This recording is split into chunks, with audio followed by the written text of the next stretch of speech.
welcome to a new episode of The Creative Minute. Today I talked to Meg Maupin, who describes herself as a designer, citizen scientist, and CEO and founder of Atolla. I met Meg when we started working on their packaging design and branding, and when I started this series of interviews, I knew I had to get her on the show. She brings so much knowledge, passion, and hard work into everything that she does, in addition to having a diversity of skills, talents, and interests. Although her career took her to many different places, she follows her belief that good design can deeply change and improve people's lives. She has always had an interest for sustainability, whether that means making a positive impact on the environment or building a meaningful and fulfilling life and career on the long term. I mentioned the Atolla serum quite a few times during this interview, and I just wanted to say that it's genuinely because they're incredible products and 100% my personal opinion. We finished our chat by talking about her passion for rock climbing and what she does to recharge, and how that impacts her work and management style. So without further ado, let's get into the show. Hi, Meg. Thank you for meeting me today. So I obviously know you a bit because we've worked together, but could you please introduce yourself and what you do? Yeah, so my name is Meg. I'm the co-founder and CEO of Atolla. Atolla makes custom skincare based on a patented algorithm and at-home skin test. So yeah, to give a little context, we worked together on the rebrand project that we recently did in December, where we were changing our packaging and kind of the look and feel of our brand, which was super exciting. So Atolla is about a year and a half old now. So that was like a pretty awesome occasion for the next evolution of our company. Yeah, well, I want to know a lot more about that. But first, I'm very intrigued by the background that you have. I know that you studied, I think, well, I'll let you explain to us, but you have a very diverse education. How did that go for you? Oh yeah, this is a great story. So I studied, you're right, I studied architecture undergrad, which is not super relevant to Atolla, but I feel like all the dots did connect somehow through the lens of design. And kind of the thing I wanted to do when I studied architecture was to improve people's life through design and their everyday experience. And so younger me going to architecture school was like, oh my God, architecture is the ultimate thing that can impact people's lives, the space around us, how we like move throughout the world. And really was shocked when I graduated, and the realities of working as a junior architect in a firm is not designing an experience or a building or having these lofty ideas of how you can change people's lives. It's like, move the toilet from here to here. And so I got really frustrated about the field and what I was actually doing, because it felt really low impact compared to what I wanted to do. And I became really interested in manufacturing instead, and kind of the newer technologies coming out. I had been introduced to 3D printing when I was in undergrad for architecture, just to make models. So I actually left architecture, the field, after only about a year. And I joined a 3D printing startup pretty early on. And I was really interested in like both the future of manufacturing. So 3D printing at the time that I joined this company was really up and coming. And so to think about the possibilities and the applications of what it could do. And my role specifically there was as an instructional designer. So I was in charge of how do you teach people how to use 3D printing and integrate it into their like design or engineering practice. And so ever since then, it's kind of been the thread that's tied it together has been improving people's lives through design, but also how can you take this new technology and make it accessible to people by like informing them how to use it, the different applications, making the UX as easy as possible, the software, etc. And when I left Formlabs after about 3 years, I went to grad school at MIT for engineering and business. Because when I was there, I was really inspired by the growth of this company and how to bring a product to market, but I didn't really know how to connect the dots between this is an idea I have or a sketch of it or a model to a company or a product or through the manufacturing process. And that's what my grad school program at MIT taught me. It was kind of a combination of design, engineering, and business. And so in grad school was when I had the idea for Atolla, and it kind of tied together a lot of things that I had been working on, like how do you make this technology accessible? And this example was like AI and machine learning to improve the user experience of like buying skincare products, which I had felt personally frustrated by. And then I leveraged a lot of my knowledge on the future of manufacturing to actually build our supply chain for custom products. So being a Yeah. generalist paid off to being a founder. Yeah. Yeah, it did. And can you detail a bit more how Atolla works? Because it has a very unique way of working, and I think there is AI involved, and you also have partners who really help on all the sides of the business. So Yeah, so the idea came from my own struggles with skincare, as I was mentioning, how hard it is to figure out what works and doesn't work for you. It's really trial and error, and you spend a ton of time and money just buying stuff, and you're like, oh, it doesn't work, and you throw it away, or it sits in a graveyard in your cabinet of these like 50 products from who knows when. And so I was experiencing that, and I was also experiencing some allergies, and I was like, what is it of these different products? And I kept trying stuff and realized how inefficient it was to do it in that method. And so I had the idea that you could actually treat skincare like a measurable scientific experiment.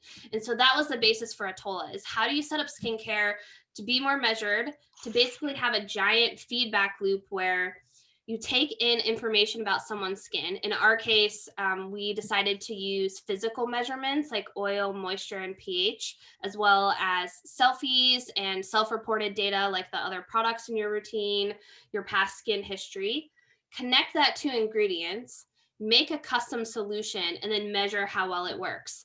And so, as you mentioned, my co-founders in this endeavor were a data scientist, which is obviously key to how do we build a data model that represents the complexity of skin and how skin changes, and a dermatologist, who is key for how do you tie these skin measurements to ingredients. And so together we kind of combined like the design, data science, and dermatology, and came up with a solution that was really unique, because it became like an integrated digital and physical experience that was easy to do at home. And in exchange, as a customer, you get a custom product and more education about your skin by understanding like what's going on with the skin test, why you got matched with specific ingredients. So we're trying to solve like a skin problem, but also the problem of like education and like not understanding why something works and why it doesn't. yes, and the waste aspect as well. I really see the benefit of having one product that you know what it does. And also you don't have to invest time and money into finding a ton of different products. Yeah, that was literally my key thesis. Like my engineering thesis at MIT was about sustainability in the skincare industry. And the hypothesis was if you have a data-driven model, then you can use less products because you're using the right stuff at the right time. And as you mentioned, that kind of led to the cadence of our model being monthly, because we're only making a small amount and you're using it, and then we're reevaluating, oh, is this still what you need? Okay, we'll tweak the formula because it's getting colder outside, or you moved, or whatever it is. So we're only kind of making the amount of product that needs to exist at the time of order, like really like custom and made to order manufacturing, which has much less waste for the consumer, but also on our side, because traditional skincare manufacturing, they make like a bajillion products. If it doesn't get sold at Sephora, it gets thrown in the trash. And we don't have that excess waste of like ingredients or formulations because of our method of like making it at the time that the customer does their skin test and places their order. Yeah.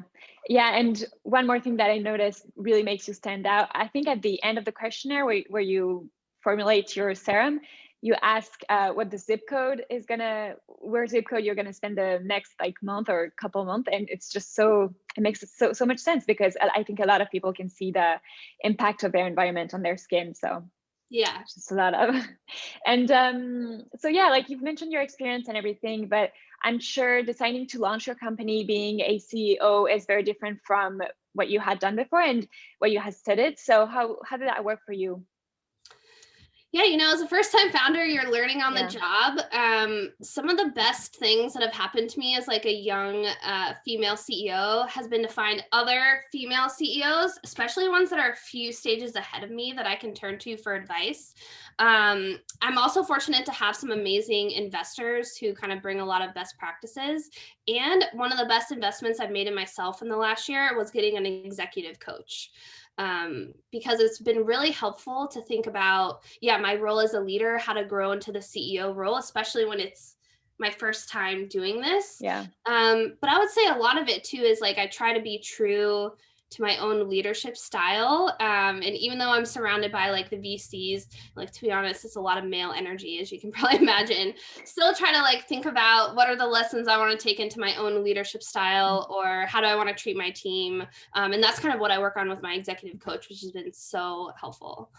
Wow, that's very nice that you made the investment into that.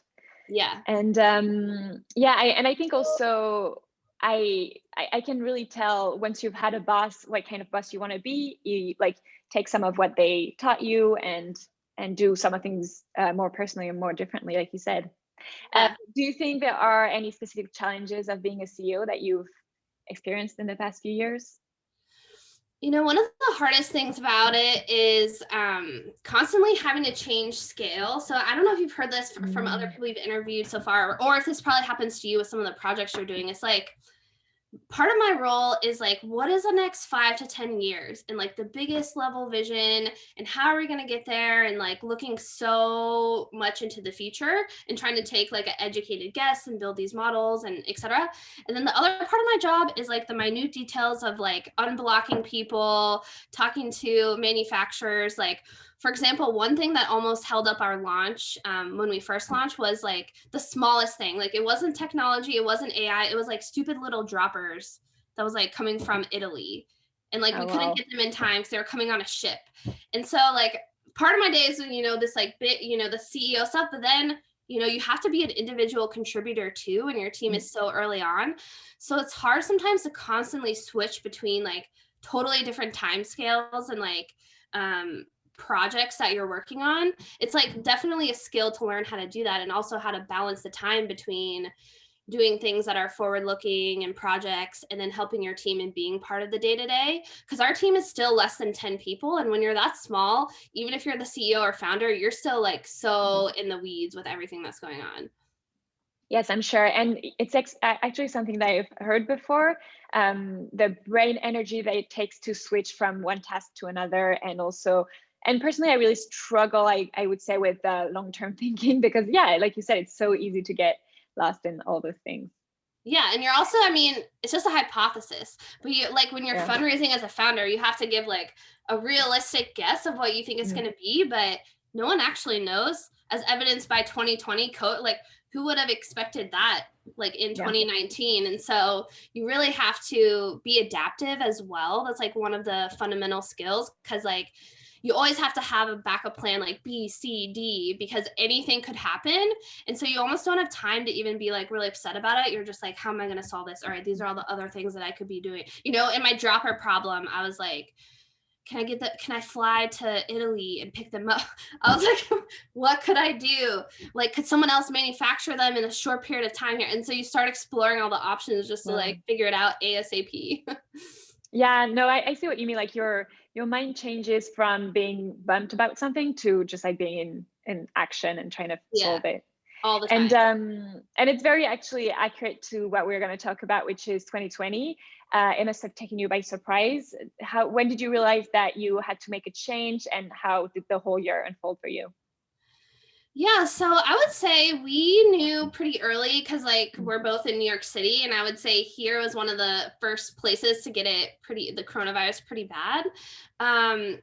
We were watching the news, like our executive team was watching the news, like my VPs, my co-founder, and we were like, oh my God, San Francisco's shutting down. Is New York City going to shut down? We do our manufacturing in New York City. And so there were 2 days between the time that we were like, oh my God, San Francisco's shutting down. Is New York City going to shut down? And the next day, because I commute between New York City and upstate New York, I drove down to New York City. We moved most of our fulfillment center to upstate New York, Hudson Valley, where I live, set up a new fulfillment center here, and we had like no interruption in our business. It was literally crazy. We said like in 2 days, we like moved all of our equipment, all of our stuff, and it was the next day that New York City shut down. And so thank God that we were really quick on our feet, because otherwise people from our team wouldn't have been able to get in and out of like New York. We wouldn't have been able to like do fulfillment. So that was like one really major thing that happened to us. But luckily, like it didn't affect anything about our like delivery or our fulfillment. That's incredible.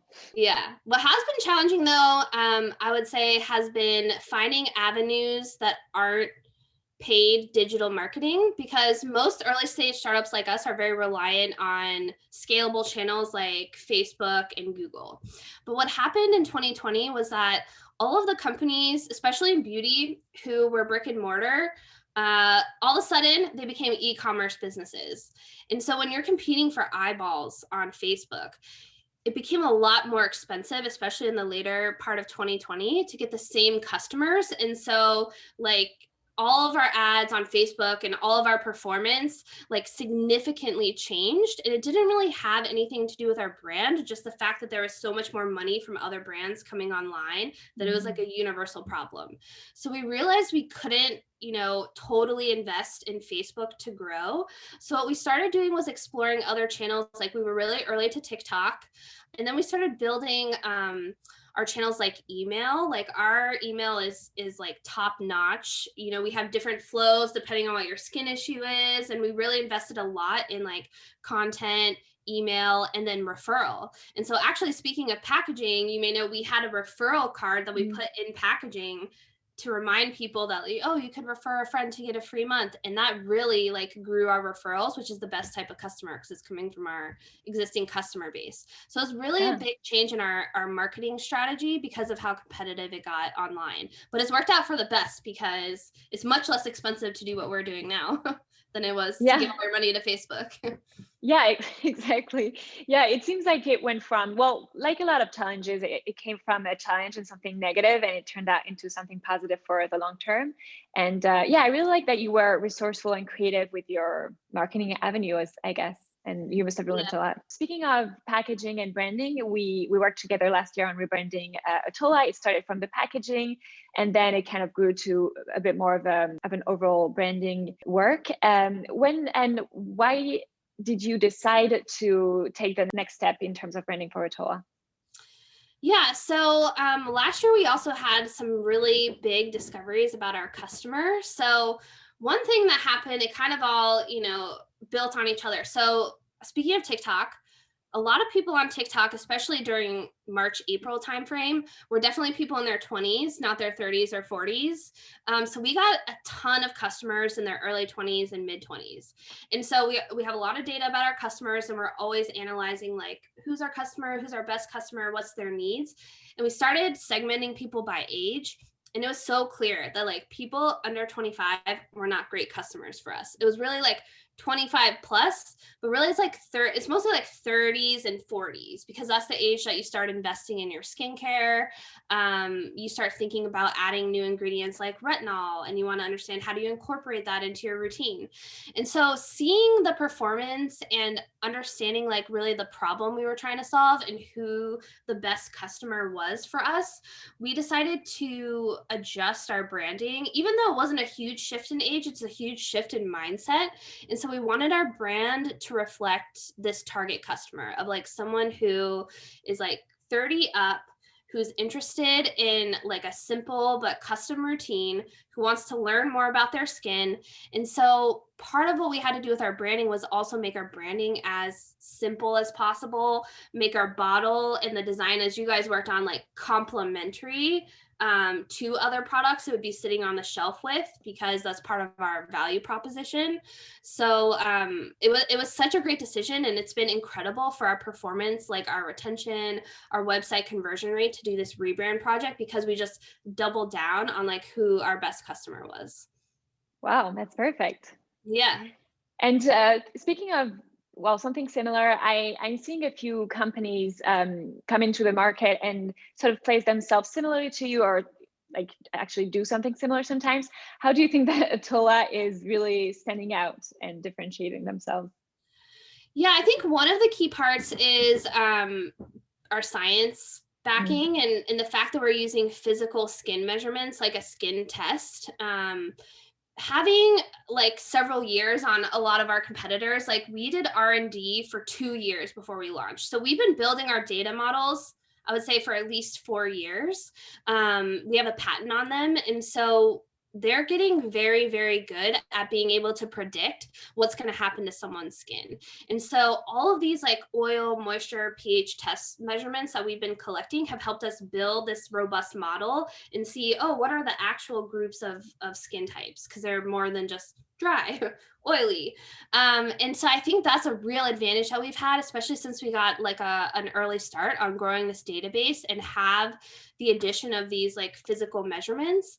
And then I think some of our strategy for 2021, which I'll talk about a little bit, will really set us apart from competitors, because I think that we have a different approach than most of them. So we're kind of starting off with custom products today, like a custom serum. We're going to launch custom moisturizer and cleanser in March. And after that, we're really thinking about how we can expand our digital offerings and the services that we offer, like through the skin test. And so actually, along with collecting all this data about people's skin, we've been learning about the other products in their routine. And we're going to be able to also do non-Atolla product recommendations based on like the skin testing and everything else. So our goal is actually not just to be like a personalized product brand, but kind of like the hub of someone's skin health journey, where they're logging into our app to like manage their full routine, whether it's a combination of Atolla and other products, do the skin test, talk to an esthetician. And so I think that that will be huge. And I think it's like a much different approach, because most of our competitors would either do one or the other. It's a very interesting stance as a brand to say, we make products, but we'll also make sure that these products work with the other products that you're using. But in skincare, that's the behavior. People use different brands. And so in order to build a solution that like fits what the user need, we also have to kind of be able to fit in with the behavior of like curating and putting together products from different brands in your routine.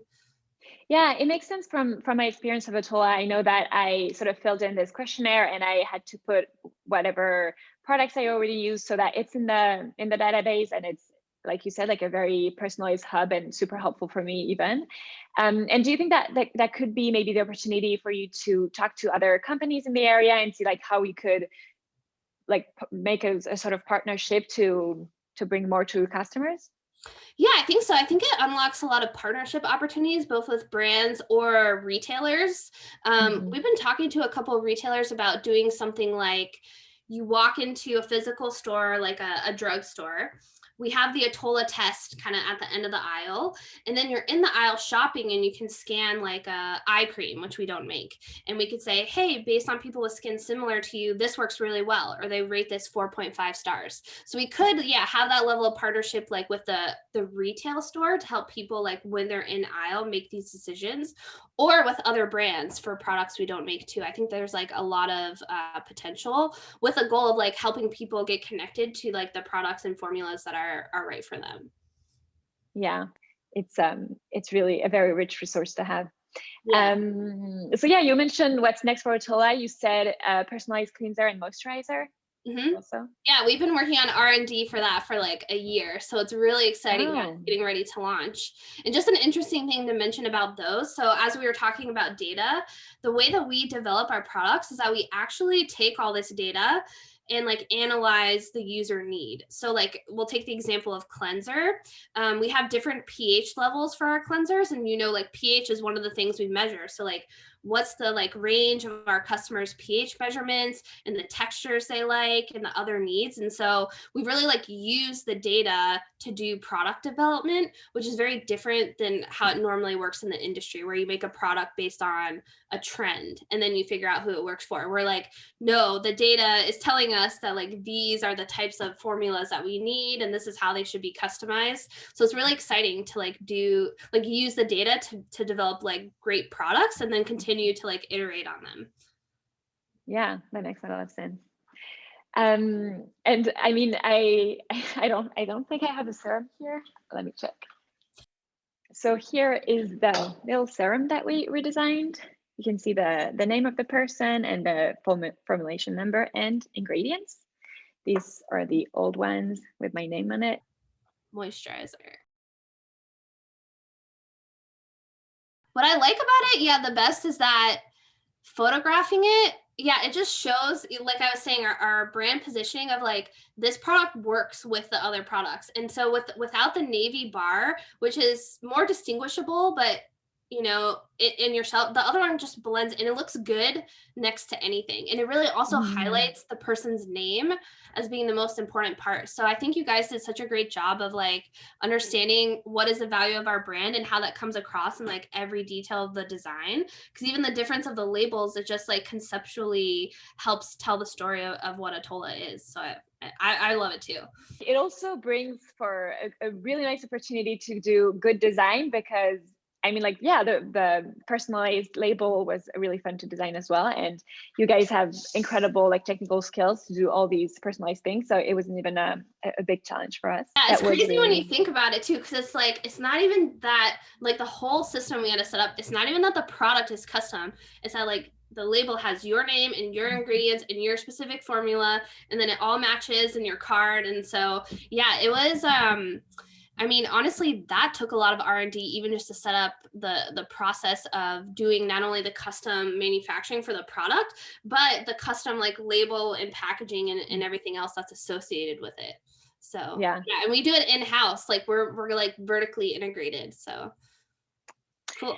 And so to go back a bit about your overall career, do you have any specific things that you reach to when you need motivation or inspiration or an escape, whether that is people, podcasts, books, or exercise or anything? Definitely exercise and having a daily routine. I know you and I have talked about this before, but like I'm an avid rock climber and hiker, and it's just so good for my mental health and clarity. I can't tell you how many times I've been like, oh, like spinning something in my head and then just go for a walk. And I'm like, oh, it comes to, you know, like when your brain isn't actively focused on it, but still working on it in the background, that helps me out a lot. Yeah, I'm a huge fan of podcasts. You know, I love the ones about entrepreneurship, like How I Built This, like so good. There's another one called the Founder. And so I love learning from other founders, and also networking with other founders. So I'm in this really cool program called All Raise. And it's all female founders, and they group you by the stage that your company's at. And then they do workshops about like fundraising, building a team, and different things that are relevant to you at that stage. And so I actually have like a weekly chat with other female founders who are at my exact stage. And actually in my cohort, a lot of them are in the beauty industry. So it's been so amazing to just, you know, compare notes. I'm also in a lot of Slack channels too with other founders. So pretty active on there too, which is great if you have like a quick question, like, hey, has anyone used this like email platform? And then like 10 people are like, yeah, I liked it. Oh, it's really good. You know, so it's been great, especially during COVID, to have these like digital resources and still being able to connect to people when you can't do in-person events. Yeah, well, yeah, the Slack channels, you're not the first person who mentions it. I'm in a couple, but I never really go into it because I find it quite distracting to have sometimes a lot of notifications. But yeah, like the community aspect is really, really great. And obviously like we can't really do that in person now, but there are like some really amazing conferences and virtual events anyways. Yeah. I need to go to more conferences. That's one thing I haven't done for a while. I went to like one last year, but have you been to any digital ones that you've liked? Yeah, I did the freelancing females back in June. They have another one in March. I don't know if it's exactly for your type of business, but I think it could be. It's more, I think it's more for like freelancers and creators. But yeah, like I think, yeah, I'm sure there's a bunch that are really interesting. And yeah, what you said also about going out and walking in nature and exercising, I really agree. And I think it's something that I learned when I went to work on my own, not feel guilty whenever I'm not working, because it really recharges your brain. And and it's funny, and it's in my in my industry specifically, like for design, you need extra space to think and to create something, to allow your brain to be creative. And it's funny, we also just like need time. Sometimes we can do something very quickly for a client, but just like having time to reflect on the project and everything really helps. Anyways, I'm sure, yeah, it also relates to you because you live upstate, right? So you must be surrounded by nature all the time. Yeah, I try to at least go outside once a day, which is a feat, but even if it's like walking my dogs. So I'm always out on the weekends, like, yeah, doing like skiing or something. But during the day, which is crazy for work, I'm like, is there a meeting I could just do on the phone and like literally walk outside? Mm. It's so important. But yeah, I am really lucky. I'm kind of right in between like the Catskills, the Adirondacks, and the Berkshires. So in any direction, there's something really fun to do. So I love the area that I'm in right now. It's awesome. That's so crazy. And I know that you do rock climbing, which Yeah. is such an incredible activity to do. Are you able to do it right now, or is it too cold? It's ice climbing season, actually. Right. So ice climbing is way crazier than rock climbing, in my opinion. But so I've been doing actually the last few years like a lot more ice climbing. And I did like a females ice climbing workshop, which was super cool. I did that in New Hampshire. But yeah, there's a lot of great places up here. It's a lot of crazy equipment. I don't know if you've ever like you have to have the like ice axes and the Mhm. crampons, and so yeah, both rock climbing and ice climbing is like a very gear intensive hobby. It's like my whole basement is just full of like gear and like different types of skis and different types of climbing gear. It's getting a little bit crowded. How did you get into such a specific activity? Yeah, I've been climbing for almost 10 years, which is a while. To be honest, I moved to Boston right after I graduated undergrad, and I was working at an architecture firm, and I didn't know anyone. And I loved being outside. I loved hiking. I did that like my whole life growing up. I hadn't really done climbing, but I started doing it first with some groups. I think I'm trying to think like but yeah, through gyms and things like that. Learned how to outdoor climb first, but it was a way for me to make friends because I didn't have a lot of friends in Boston. And so I met a lot of people who also loved like being outdoors, loved the challenge of climbing. Because I don't know if you've done it before, but it's definitely a mental challenge too. Yeah. Just like, especially if you're like placing gear, like, where does this go? What am I going to do? And it's so freeing to just be it's like you and the rock and like solving like they literally call them like problems and so I met a ton of friends and I just yeah it was a way for me to get out of the city and so I just started doing it all the time and then when I started dating my boyfriend I got him into climbing and then we've done like a lot of like awesome climbing trips together like we like Yosemite a lot of great places around like New Hampshire yeah Wow. so Oh, I have another story too. Actually, when I was in grad school at MIT, I was climbing for or training for a super epic climb in Switzerland. And it was Oh, my motivation for getting to the gym every day, even with school. I was like, I'm training. I got to go. I'm training. And I trained for 2 years. And the climb I was going to do was a mix of like rock climbing and ice climbing and mountaineering. So I trained all year round.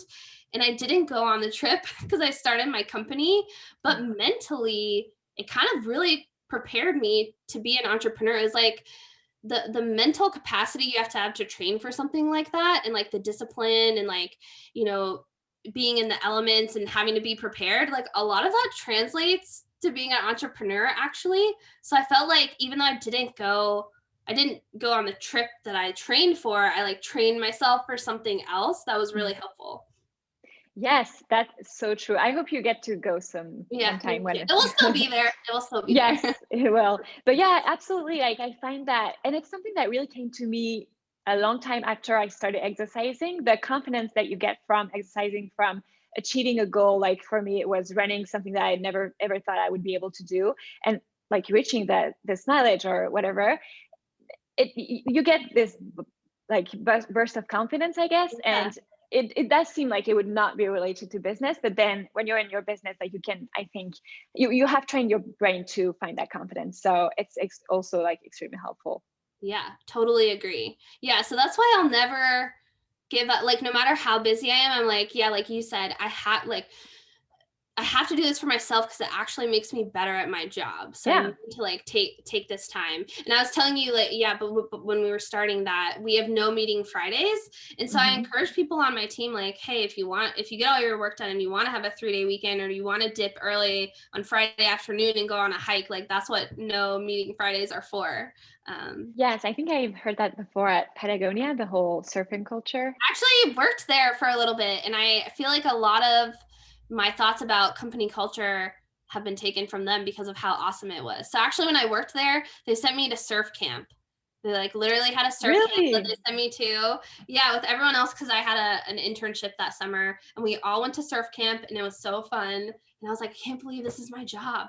I'm at surf camp. It was awesome. And sometimes like even my boss, this was the cool thing about, yeah, like what do you take from the bosses and like the lessons learned there? He would go skiing before work. He'd be like, hey team, I'm gonna be in because we were actually in Tahoe, so there's still snow during the summer. He's like, I'm gonna go ski while there's still snow. I'll be in at 10. I was like, that's awesome. You know, Yes. he's not coming in that much later than everyone else, but he's just like going outside like before the workday. That's so inspiring. I gotta get up and like do something before work. Yes, absolutely. I know that for me, doing something before work that's just for me really helps me own my day, and I feel like it's not managed by my clients or my tasks. It really, like, I am the one who decides what to do with my day.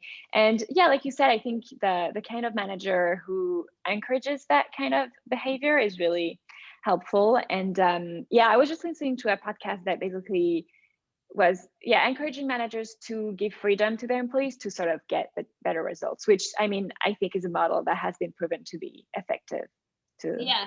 I mean, I don't want to, you probably know more about this than me, but I feel like in other countries, they have a 4-day work week and they still get all their stuff done. And they have longer vacation times. Like the US, Yeah. like 1 week of vacation, not great. But like they still, it's not like other countries are so advanced in what they do. It doesn't affect their ability to like produce good work just because people like take slightly longer vacation or like have 1 day off a week. It's not even about, yeah, like in the US, people are so obsessed with like how long you're working and like if you pull the all-nighter, but it's not really about that. It's about like the quality of what you can do, not if you like spent 24 hours doing it. True, but also like you guys are very, I mean, you do produce a lot of good things. So Yeah. and I think it's also a bit more competitive here. So if you kind of really want to succeed in what you do. But yeah, I totally see what you mean. I always, you know, like when I go back to France and my friends have like 6-7 weeks vacations a year, Wow. sometimes more. We can't believe it. And I mean, that's not necessarily what I want. I wouldn't want too many weeks of vacations, but it's funny to see the contrast, and I don't mind it. I think you can also create a life that you don't need a vacation from, as cliche as this sounds. Yeah, true. It is true. Well, I think I have one last question because that was really interesting. I want to ask if you feel, because I know that, yeah, Atolla is a different company than what you studied for. Would you say that you are creatively fulfilled right now? Yes and no. So like at work, I'm not as much in the day to day. I think a lot of what I derive joy from is actually doing things that are customer facing and more like high level creative work, like reading customer interviews and understanding their needs and like thinking about, are we building a business? Not like a specific, you know, I'm not building like a web page or anything, but like, am I building a business that is like solving this need? And that's a creative problem too. I mean, Atolla started from just an idea that I had and then like got brought to market. But I do try to keep myself more fulfilled in the day to day of actually creating things, not just like conceptualizing things like I do now at my role. I'm working on a home renovation, which, you know, drawing from my architecture experience has been really fulfilling and also kind of crazy to do during this time. And then I do a lot of like actual like painting and drawing on my own. So growing up, I did a ton of painting, and it's something that I lost for a little bit during undergrad because in architecture school, it got to the point that everything was digital and you didn't do as much hand sketching or whatever. And then same when I worked at a startup, most all of my work was digital. And so now I found a lot of joy in like just doing, they're not for work or for anything, but just for myself and like connecting to that again. And it's something that I had growing up and I did a lot and then I lost, which is kind of sad, but now I'm trying to bring it back. That's great. I didn't know that. Yeah, that's really amazing. Something I always try to do too. But like you said, like I'm very attracted to the digital side, and it's also just very convenient sometimes. So Yeah. That makes sense. Yeah, but it's just something, it just makes you also think that's why I like taking notes instead of typing notes. Like you think about things differently when you're connected to like writing them down or sketching them or like sketching. So yeah, even when I'm thinking about ideas for Atolla, like sometimes I sketch them or I write them down. I don't, like save them in like the notes on my computer. It's like, kind of like a cliche, like ideas notebook and like writing them down, and it helps me think just like more creatively about them. Yes, that's very true. Well, I can't wait to see how Atolla grows. It's been an amazing following your journey and being part of it. Working with you guys was, I think, something that inspired me to start this podcast, because I was like, I'm really talking to a lot of really interesting people. I need to get these conversations out. So thank you for that as well. Can you just remind us where we can find you and see the beautiful products? Yeah, our website is atolla.com, ATOLLA.com, and we're at Atolla Skin Lab on Instagram and Twitter. Thanks for having me. This series is so awesome. I can't wait to watch all of them. And yeah. Thank you so much. And I'm sure you'll be on How I Built This someday. That would be awesome. We'll see. Your step. Well, have an amazing weekend. Talk to you soon. All right, talk to you later. Bye.